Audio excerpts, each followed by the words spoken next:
로마서 10장 말씀입니다. 로마서 10장 11절로 13절까지 말씀 찾으시고 한 절씩 나누어서 교독합니다. 로마서 10장 11절로 13절 말씀 신약성경 253쪽 이하에 있습니다. 다 찾으신 줄 알고 한 절씩 나누어서 교독합니다. 11절 제가 먼저 읽습니다. 성경에 이르되 누구든지 그를 믿는 자는 부끄러움을 당하지 아니하리라 하니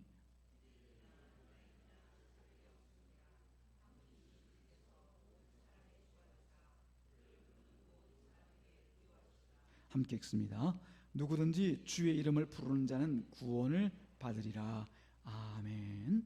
하나님, 이 시간은 또 주님의 말씀을 대하는 시간입니다. 성령님 이 자리에 운행하셔서 우리 각 사람의 마음을 주장하여 주시고 또 진리의 말씀, 생명의 말씀을 받을 때 주의 뜻과 같이 받아들이고 아멘하고 또 하나님께 할렐루야로 응답하는 시간 되게 하여 주옵소서. 전하는 자와 듣는 자가 다 주 앞에 있는 줄 주님 보시고 아시오니 주의 은혜를 충만케 하여 주옵소서. 예수님의 이름으로 기도드리옵나이다. 아멘. 할렐루야. 주변을 우리가 돌아보게 되어지면 참 많은 것들이 있습니다.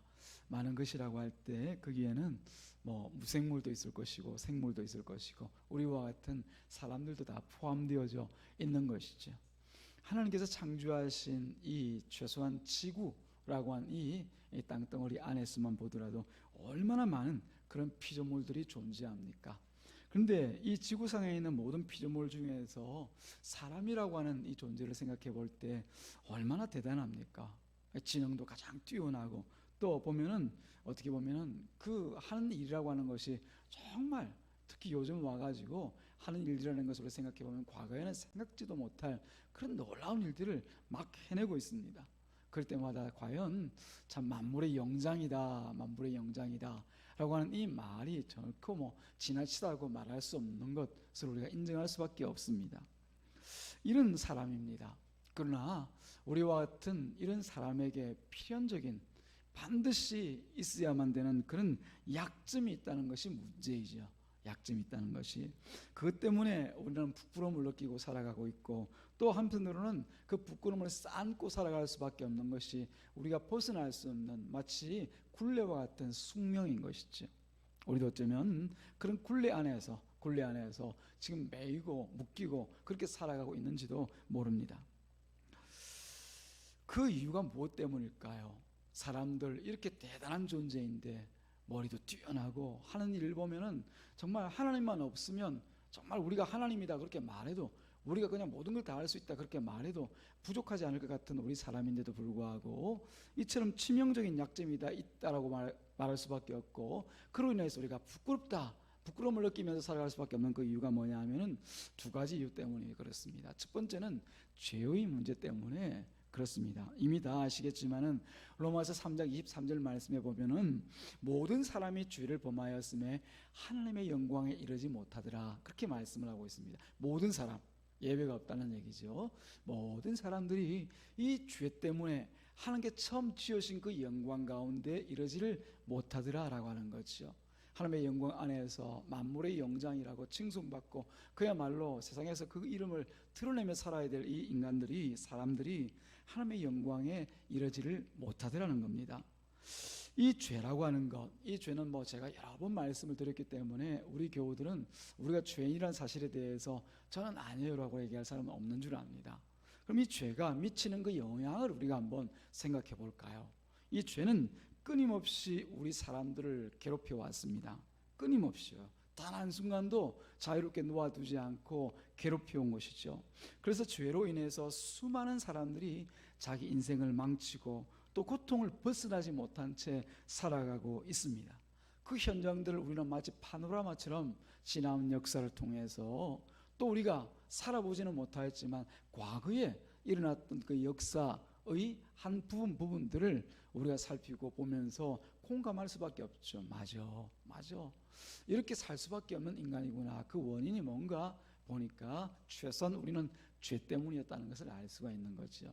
누구 한 사람 때문에 또 누구 잘못된 생각 때문에 그러는 것들이 아니라 우리 인간의 필연적인 이 죄의 문제 때문에 결국은 우리는 다 괴로움을 당하고 고통을 당하고 또 그 고통을 벗어나지 못한 채 그렇게 살아왔다는 것이죠.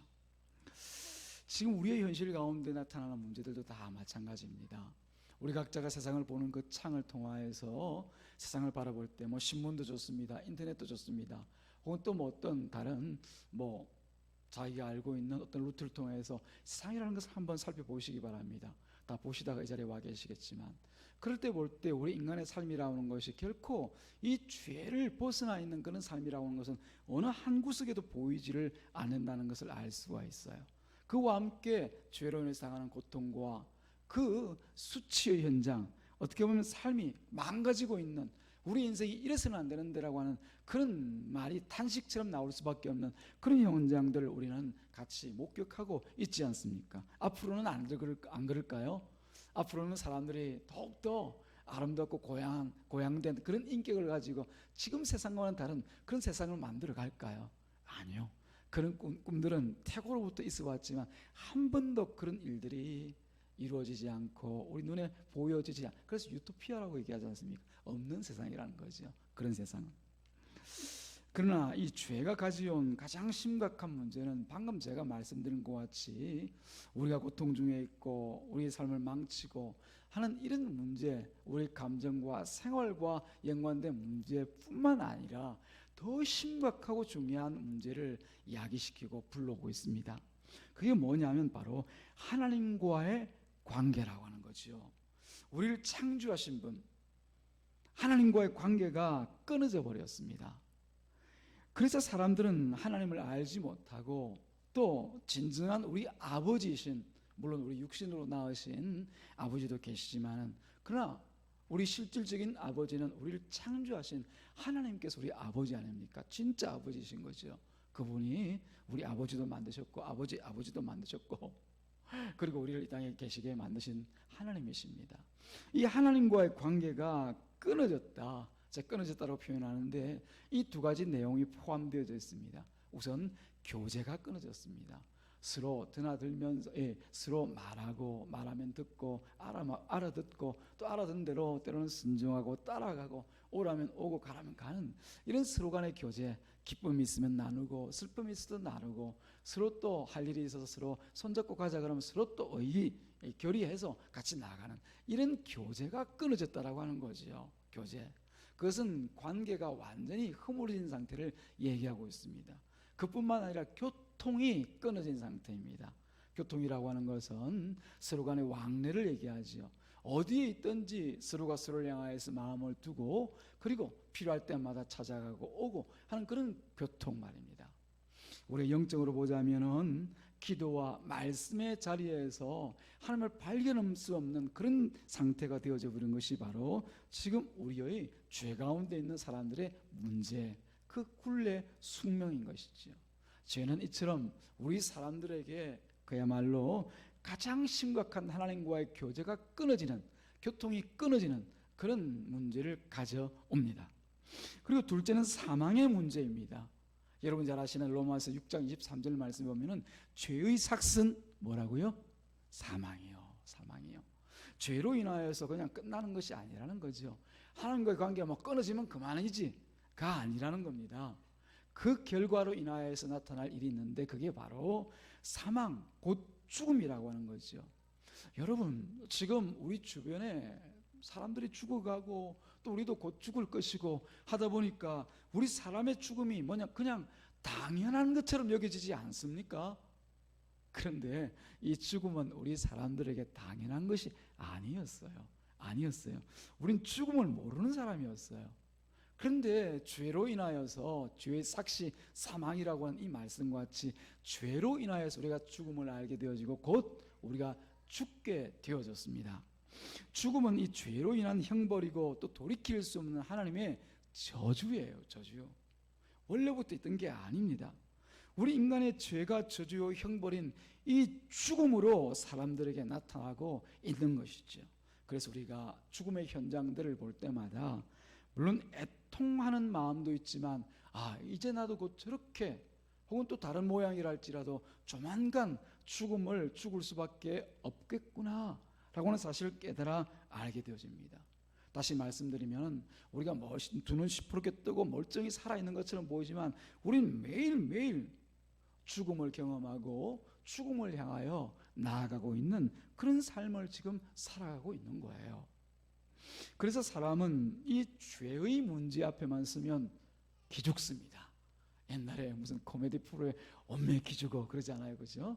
당당하던 사람이 그야말로 큰 소리도 치고 호통하던 사람이 죄의 문제 앞에만 서면 자기도 모르게 기가 죽어버리는 거예요. 또 이 죽음의 문제, 사망의 문제, 그 죽음의 현장을 마주하게 되면 누구도 당당할 수가 없습니다. 그 죽음을 보면서 스스로가 주눅이 들게 되어져 있죠. 혹은 죽음으로 가는 그 과정 가운데 있는 사람들도 마찬가지입니다. 그 전에는 막 허세도 부리고 막 세상에도 호통을 치고 하던 분들이 대부분 요새 또 병원에서 이렇게 운명하시는 경우가 많지 않습니까? 병원에 가게 되어지면 어느 정도 그 모든 세상을 향했던 마음과 생각들이 내려놓아지고 그야말로 마음 가운데 가난한 마음이 있는 것을 볼 수가 있어요.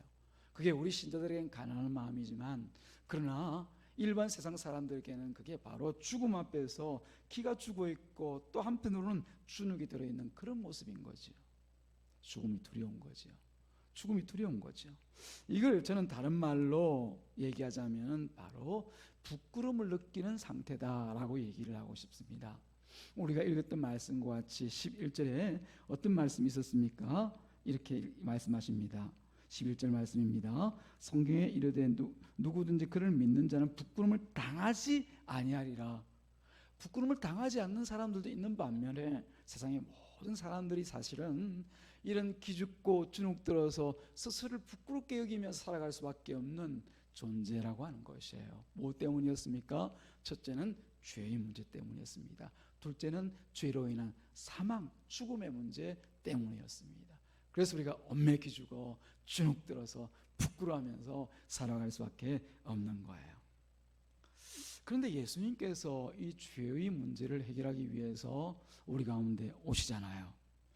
죽음과 사망의 문제를 해결하는 방법들을 찾기 위해서 얼마나 많은 사람들이 그야말로 연구도 하고 또 찾아보기도 하고 한편으로는 직접 이 체험도 하고 경험도 하고 해보지만 그 죄와 죽음의 문제를 해결할 수 없다는 것이 우리 인간의 어떻게 보면은 당연한 귀결이요 답일 수밖에 없습니다. 과연 여러분 주변에 이 죄의 문제를 연구하다가 어느 날 갑자기 유레카 알았다 야 이렇게 하면 죄의 문제가 해결되겠구나 라고 하는 방법을 여러분에게 가르쳐 주던 사람이 있었던가요? 수많은 고전이 있고 수많은 책들이 세상에 있지만 그 책을 통하여서 누가 죄의 문제를 해결했다라고 얘기하는 사람들 있습니까? 물론 임시 방편책으로 뭐 얘기해 놓는 그런 논리와 가설들은 있겠죠.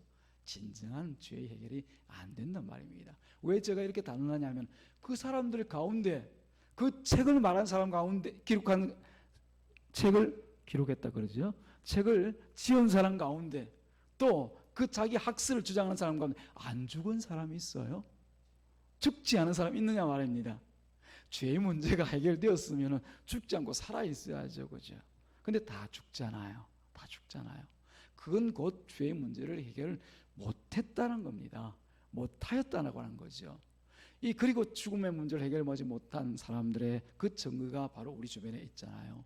가까이는 우리 일가 친척 중에서 연세가 높은 분이나 또 일찍 사고를 당하여 죽은 사람들 최소한 수십 사람이 있잖아요.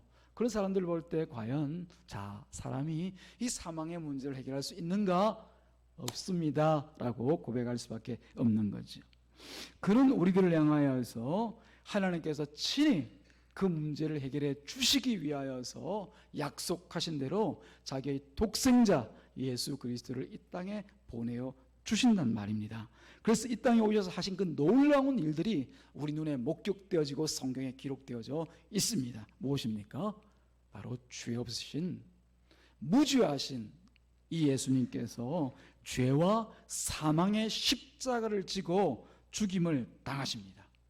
죄인된 우리를 대신해서 그 죽임을 당하는 거죠.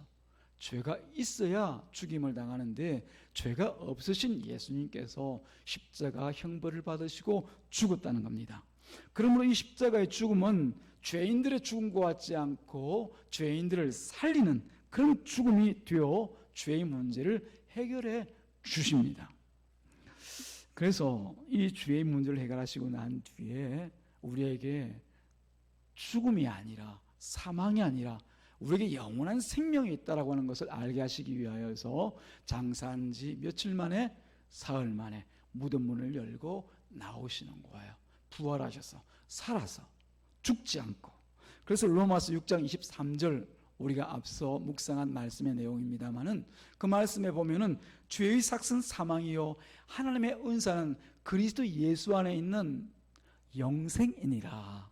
영원한 생명. 이건 곧 뭘 얘기합니까? 죽지 않는다는 얘기죠. 사망이 없다는 얘기죠. 우리가 일반적으로 죄의 삭을 통하여 죽어 마땅한데, 그러나 하나님께서 우리에게 선물을 주시는데, 은사를 주시는데, 그 선물은 곧 그리스도 예수 안에 있는 영원한 생명이더라라고 하는 거죠. 문제 해결되었습니다. 문제가 해결되었습니다. 예수님께서 사람들의 죄와 사망의 문제를 해결해 주시고 또 생명을 우리 가운데 주신 것입니다. 과연 그 일이 어떻게 우리 가운데 일어날 수 있느냐라고 하는 것은 성경에 나타난 그대로입니다. 다른 방법 없습니다. 예수님을 영접하면 됩니다. 예수님을 믿고 영접하면 된단 말입니다. 예수님을 우리 마음 가운데 믿고 모시고 살면 그 예수를 통하여서 우리의 죽었던 영이 살아납니다. 이걸 하나님의 시각에서 다시 한번 얘기를 드리면 이렇게 됩니다. 우리는 다 이미 죽은 자이죠. 죽은 자이죠. 그래서 마른 뼈와 같이 생명의 기운이라고는 전혀 느낄 수 없는 자들이 바로 우리와 같은 사람들입니다. 세상에 있는 모든 사람이죠. 그 사람들에게 이제 예수님을 믿을 믿음을 주시고, 그리고 예수님을 영접하여 내 주인으로 모시고 살아가게 되도록 예수의 영을 훅 우리 안에 불어넣어 주시면은 죽었던 우리 영이 갑자기 살아납니다. 그리고 그 안에 이전에 잃어버렸던 그 생명이 우리 안에 들어와서 영원한 생명, 누구의 생명입니까? 하나님 아버지의 생명, 그 아들이신 예수 그리스도의 생명, 성령님의 생명이 우리 안에서 같이 살아가게 되어지는 것이에요. 그래서 우리와 같은 예수 믿는 사람들은 영적으로 이미 살아있는 사람으로 하나님께서 보시는 거예요. 그리고 그 사람들을 뭐라고 부릅니까? 하나님의 자녀다, 그렇게 말하는 거지요. 우리가 잘 아는 요한복음 1장 12절 말씀에 보면은 영접하는 자, 곧 그 이름을 믿는 자들에게는 하나님의 자녀가 되는 권세를 주셨으니 하나님의 자녀가 된단 말입니다. 우리가 예수 믿는 것 그냥 믿는 것 아닙니다. 아까 하나님의 죄전 우리들을 향해서 저주하셨던 그 하나님 앞에 나아가서 우리가 다시 하나님의 자녀가 되어져서 살아가게 된 것이에요. 그리고 로마서 8장 16절에서 말씀하시고 있는 것과 같이 성령이 살아계신 성령께서 친히 우리의 영과 두루보로 우리 영에 대하여서 얘기한다는 거죠. 우리 영에 대하여서, 우리 영과 영에 대하여서 말씀하시되 우리가 하나님의 자녀인 것을 증언하시나니, 뭐인 것을 증언하신다고요? 하나님의 자녀라고 하는 것을 우리 성령님께서 우리 영에 대하여서 증언하고 계신 거예요. 하나님의 자녀 맞습니다. 여러분 혹시 아닐까? 아니면 어떡하지? 혹시 다른 거 아닐까? 걱정하지 마시기 바랍니다. 예수 믿고 영접하는 우리들에 대하여서 우리 성령님께서 우리 영에 대하여서 말씀하실 때 이 사람은 하나님의 자녀야, 그렇게 증거를 해 주신단 말입니다. 이때 놀라운 일들이 일어나죠. 아까 제가 묶이고 매였던, 그래서 우리가 숙명처럼 부끄러움을 여겼던 일들이 있지 않습니까? 어떤 일이었습니까? 중요한 것은 죄와 사망이지만 그 일로 인해서 가장 크게 중요한 하나님과의 담이 쌓였다고 하는 겁니다. 교통하지 못하는 그 담, 하나님께 그 문이 절크덩 닫혀가지고 우리가 그 문으로 들어갈 수도 없게 되어졌다는 거죠. 어떤 문입니까? 교제의 문입니다. 그런 하나님과의 교통의 문과 교통의 담과 교제의 문이 이제 무너지고 활짝 열리게 되어졌습니다. 그래서 하나님의 자녀들은 무시로 하나님 앞에 나아가서 하나님의 말씀을 듣고 그 그 말씀을 따라 순종할 수 있게 되어지고 또 기도를 통하여서 하나님의 뜻을 헤아릴 수 있게 되어진 것이에요. 어떻습니까, 여러분? 아까 여러분들이 들었던 부끄러움을 느낄 수밖에 없었던 그 사람의 그 삶과 지금 제가 말씀드린 것처럼 죄와 사망의 문제가 해결되어지고 그리고 하는 것 맡겼던 그 문이 열리고 이 높이 세워졌던 그 담이 다 무너져서 마음껏 고통과 교제가 있는 우리의 삶 어떻습니까? 전혀 다른 삶이고 우리가 뭘 만약 선택할 우리가 힘이 있다면 뭘 선택할 건지는 우리가 너무나 잘 알 수 있지 않습니까? 사랑하는 여러분, 우리는 결과적으로 이 자리에 그냥 앉아 있는 것 같지만 하나님의 자녀로 앉아 있다는 사실을 기억하시기를 주님의 이름으로 축복합니다. 물론 교회만 오면 하나님의 자녀가 되고 밖에 나오면 또 다른 뭐가 되는 게 아니라 어디에서나 우리가 영접한 예수 그리스도를 통하여서 성령께서 증언하시기를 이 사람은 하나님의 자녀예요. 이 사람은 하나님의 자녀 맞다니까요. 하나님의 자녀예요. 하나님의 자녀라고는 그 신분으로 우리가 세상을 살아가게 되어지는 것입니다.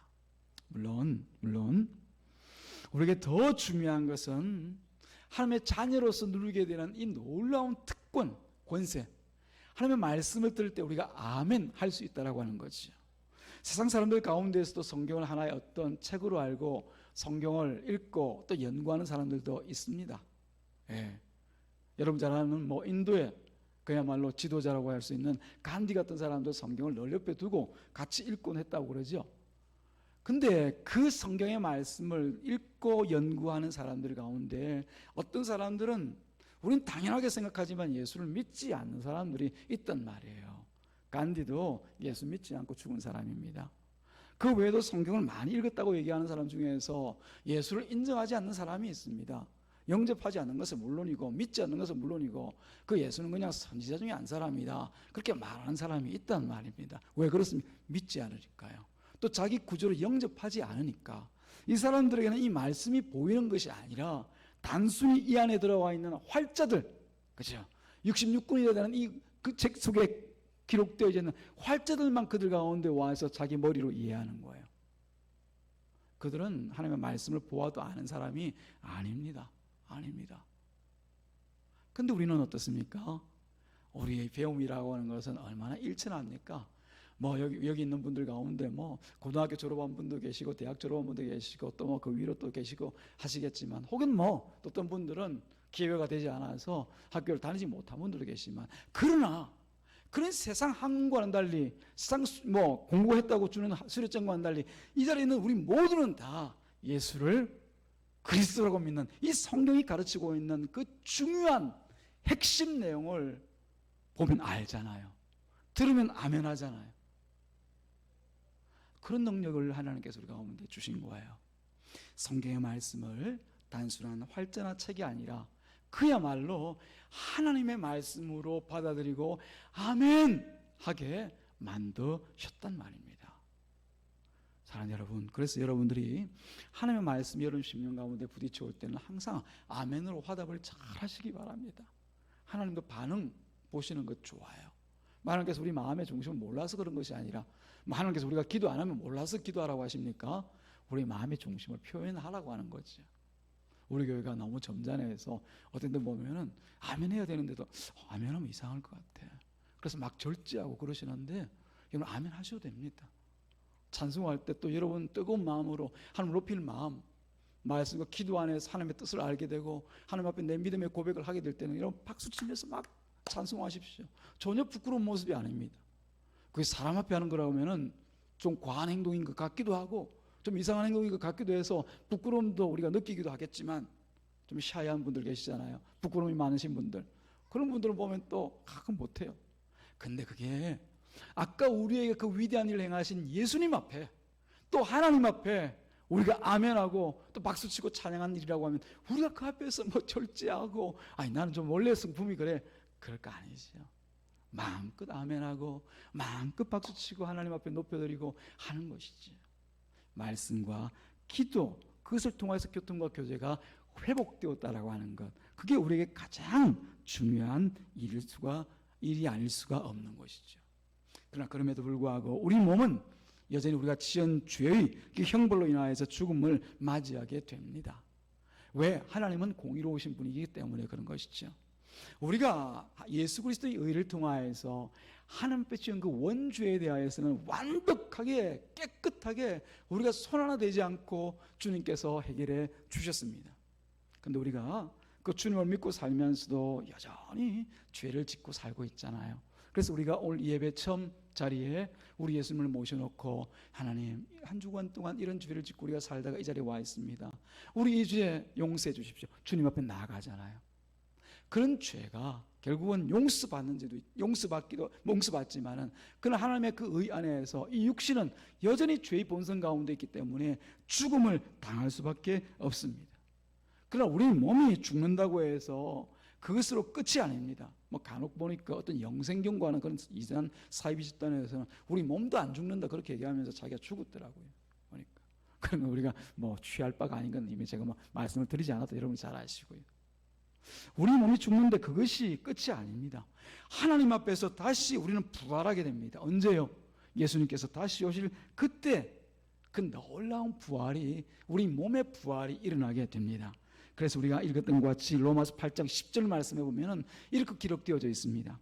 또 그리스도께서 너희 안에 계시면, 즉 우리가 예수를 믿는 이 믿음 안에 살고 있으면 몸은 죄로 말미암아 죽은 것이나, 우리 같이 한번 찾아봅시다. 참 제가 이걸 같이 찾아보시고 여러분 확인하셔야 되는데, 로마서 조금만 앞에 넘기셔가지고 로마서 8장 10절 말씀, 우리가 눈으로 확인해야 돼요. 자, 같이 한번 읽어보겠습니다. 로마서 8장 10절 시작. 또 그리스도께서 너희 안에 계시면 몸은 죄로 말미암아 죽은 것이나 영은 의로 말미암아 살아있는 것이요. 제가 말씀드린 그대로 내용을 성경에서 지금 우리가 찾아보았어요. 예. 우리 몸은 이 죄로 말미암아서 죽지만 그러나 우리의 영은 의로 말미암아, 누구의 의입니까? 우리의 의입니까? 아니죠. 예수 그리스도의 그 의 때문에 살아있는 것이다. 영원히 죽지 않는 것이다. 그렇게 말씀을 하는 것이에요. 그 뒤에 있는 11절 말씀도 제가 읽어드릴게요. 예수를 죽은 자 가운데서 살리신 이의 영이 너희 안에 거하시면, 앞에 있는 너희 그리스도께서 너희 안에 계시면이와 똑같은 얘기입니다. 그리스도 예수를 죽은 자 가운데서 살리신 이가 너희 안에 거하시는 그의 영으로, 누구의 영? 하나님의 영, 예수의 영, 성령으로 말미암아 너희 죽을 몸도 살리리라. 언제요? 예수 그리스도께서 영광스럽게 이 땅에 재림하시는 그날에 우리 죽은 몸도, 또 혹은 죽을 몸도 다시 살아나는 거죠. 죽을 몸이라고 제가 표현한 것은 그때까지 예수님 재림에 오실 때까지 안 죽고 있는 분들도 있을 것이라는 얘기입니다. 예, 언제 오실지 모르니까요. 오늘 오시면 우리는 이 몸 그대로 영화가 되어져서 주님을 만나게 될 것입니다. 그래서 빌립보서 3장 20절에서 21절 말씀 사이에서는 예수를 믿는 우리들에게 나타난 그 변화를 이렇게 얘기합니다. 그러나 우리의 시민권은 하늘에 있는지라. 땅에 사는데 무슨 우리가 하늘에 시민권이 있습니까? 있다니까요. 왜요?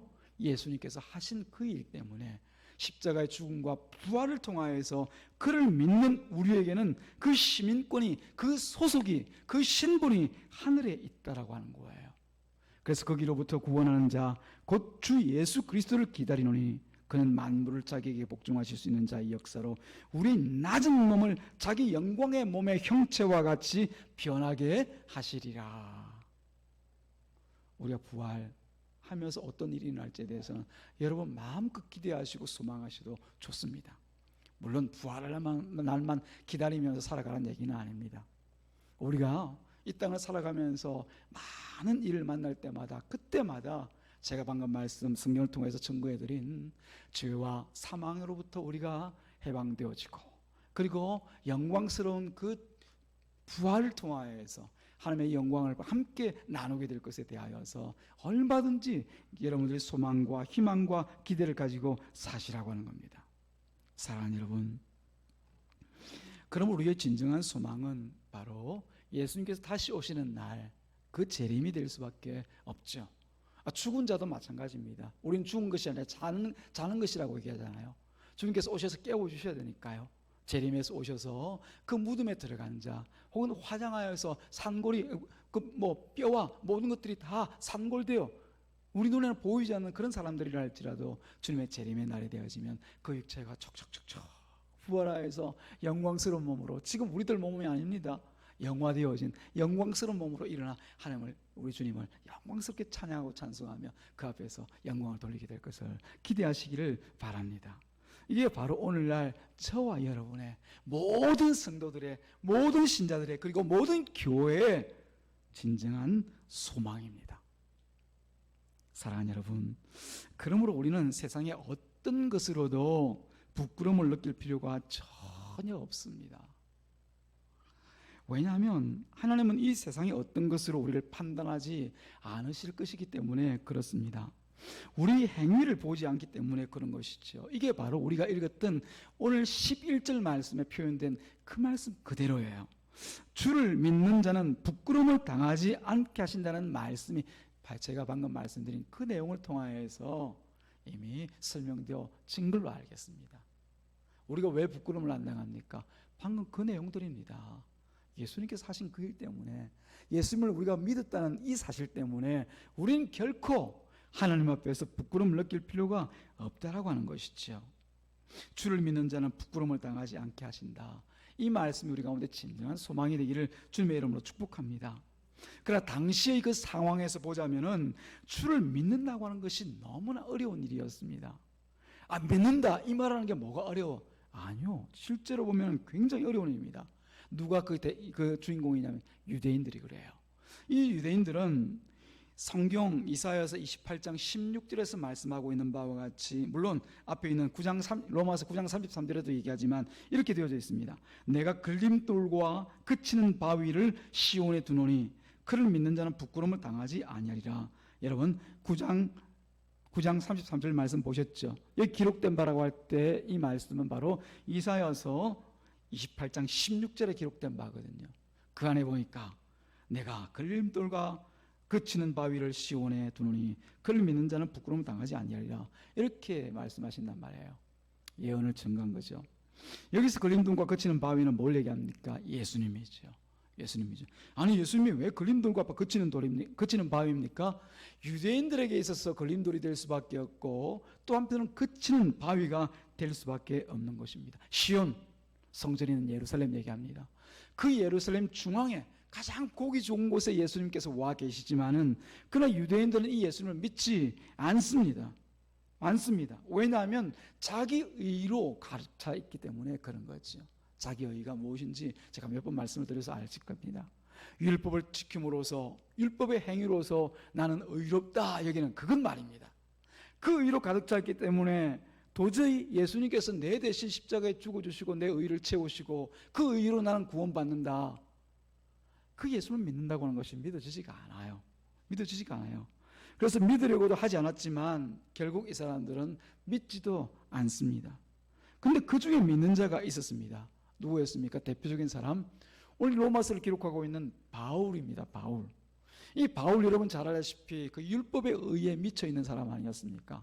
율법을 지나치게 지키기 위하여서 극도의 금욕생활과 극도의 또 종교생활을 했던 사람이 바로 이 바울이었습니다. 근데 이 바울이 자기 의를 따라서 그리고 예수 믿는 사람을 핍박하고 죽이기 위하여서 다메섹으로 가고 있을 때 우리 참 좋으신 예수님께서 사울을 찾아오지 않습니까? 그때 이름 사울이었던 거 여러분 알죠? 그래서 뭐라고 부릅니까? 사울아 부르시고 난 뒤에 이 바울의 삶이 그야말로 180도로 변화되게 되집니다. 자기가 의로 여겼던 그 율법의 의는 아무것도 아니었고 결국 율법의 의를 지키고자 한 것은 하나님을 거역하는 일이었다는 것을 알잖아요. 지킬 수도 없는 그 의를, 그 율법을 내가 스스로 지켜놓으라고 말하는 것 자체가 하나님 앞에 범죄요, 하나님 앞에 패역한 일이라는 것을 알고 이 사도 바울이 그날로 하나님께 주신 그 사명을 따라서 복음 전하는 길로 나가지 않습니까? 그 증거가 바로 사도 바울 가운데 있는 거예요. 그 믿는 자 중에 한 사람이 이 사도 바울이 12절에서 이렇게 얘기합니다. 자기가 복음을 전하는 그 현장에서 나타난 일이죠. 유대인이나 헬라인이나 차별이 없다. 뭐가요? 하나님께서 부끄러움을 당하지 않게 하시는 구원을 통하여서 죄와 사망의 권세를 다 제거해 주시고 하나님 은혜 안에서 새 생명 주시고 하나님 자녀 삼아 주시는 것, 이것 자체는 구별이 없고 차별이 없다고 얘기하고 있어요. 오직 한 분이신 주께서 모든 사람의 주가 되셔서 그를 부르는 모든 사람에게 부요하시도다, 풍성하게 채워주시는도다, 그렇게 말씀을 합니다. 사랑하는 여러분, 우리가 누군가는 신앙생활을 잘해서 또 누군가는 신앙생활을 조금 덜해서 하나님 앞에 부끄럽고 또 부족하고 연약하다고 생각하지 마시기를 주님의 이름으로 축복합니다. 물론 우리가 주님 앞에 이 주님 귀한 교회를 섬기는 일에 있어서 어떤 분들은 열심을 가지고 부지런을 가지고 행하는 분들도 계십니다. 그럼 그 부지런과 열심으로 하나님께 감사하시기 바랍니다. 그러나 어떤 분들은 또 때로는 환경과 여건이 혹은 내 힘이 모자라고 미약해서 섬기지 못하고 함께 동참하지 못하는 분들도 계시잖아요. 그런 분들 스스로가 부끄럽게 여기지 마시기 바랍니다. 교회 문 출입하면서도 괜히 미안한 마음 가지고 그러지 마시라 말입니다. 단 한 가지.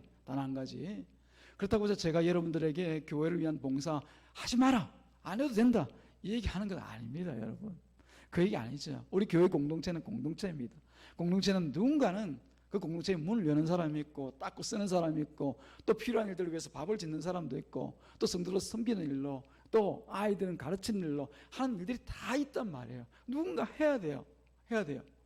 근데 그 일이 정말 이 교회 공동체를 위해서 해야 되는 일들이 내 생업에 바빠서 내가 좋아하는 것 찾아다니라고 자칫 그 일을 하지 않고 살아가고 있다라고 하면은 내 삶의 우선순위가 주님의 몸된 교회 공동체가 아니라 내 생업이요, 내 즐거움, 내 쾌락, 내 취미, 이런 것들 때문에 만약에 주님의 일들을 하지 않고 살아가고 있다면 그건 신앙이 아니고 불신앙입니다.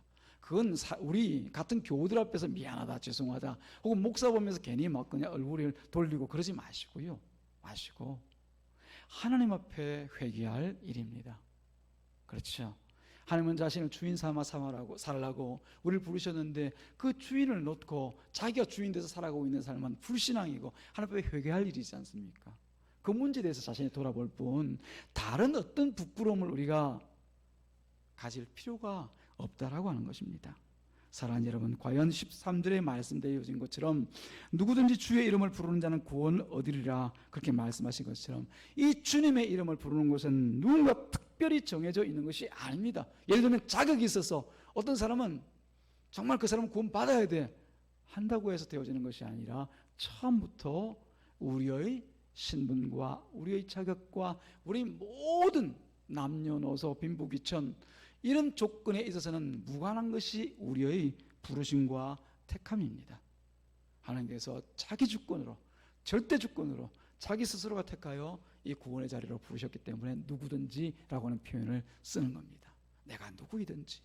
그러므로 이 놀라운 구원을 얻고 살아가는 우리라고 하면은 이 세상에 대하여서 결코 부끄러움을 가질 필요가 없다는 사실 다시 한번 확인하는 이 자리 되기를 주님의 이름으로 축복합니다. 하나님께서 우리 가운데 있게 하신 그 자리에 서 있는 것, 그것으로 족한 줄 압니다. 하나님께서 내게 내 손 안에 들어올 수 있도록 주신 그것으로, 그 소유로 우리가 만족하시기를 주님의 이름으로 축복합니다. 주신 것만큼 받고 또 주신 것만큼 누리고 살아가는 것, 그게 바로 하나님의 주권을 또 우리 가운데 주신 이 놀라운 은혜를 생각하고 알고 세상 가운데 고백하면서 살아가는 신자의 삶입니다. 우리 교회가 그런 교회가 되었으면 좋겠습니다. 있는 자리에서 늘 하나님 앞에 하나님께 주신 이 은혜를 생각하고 세상을 향해서는 담대하고 당당하고 부끄러움 없이 살아가는 그런 담대한 신자로 세워져가는 그런 교회가 되어지기를 주님의 이름으로 축복합니다. 기도하겠습니다. 하나님 아버지 감사합니다. 오늘도 주님께서 이 귀한 날 예배 가운데 또 주님의 말씀을 주셨사오니 우리 안에 있는 세상을 향한 부끄러움 다 내려놓게 하시고 그 부끄러움을 없게 하신 주님을 향하여서 오직 예수 그리스도 나의 구주, 나의 주인, 나의 하나님 예수 그리스도만 섬기고 사랑하고 바라보면서 살아간 우리 교회 되게 하여 주시옵소서. 우리 각 가정과 자녀들 되게 하여 주옵소서. 예수님의 이름으로 기도드리옵나이다. 아멘. 할렐루야. 함께 주보를 참조하시면서 교회 소식 나눕니다.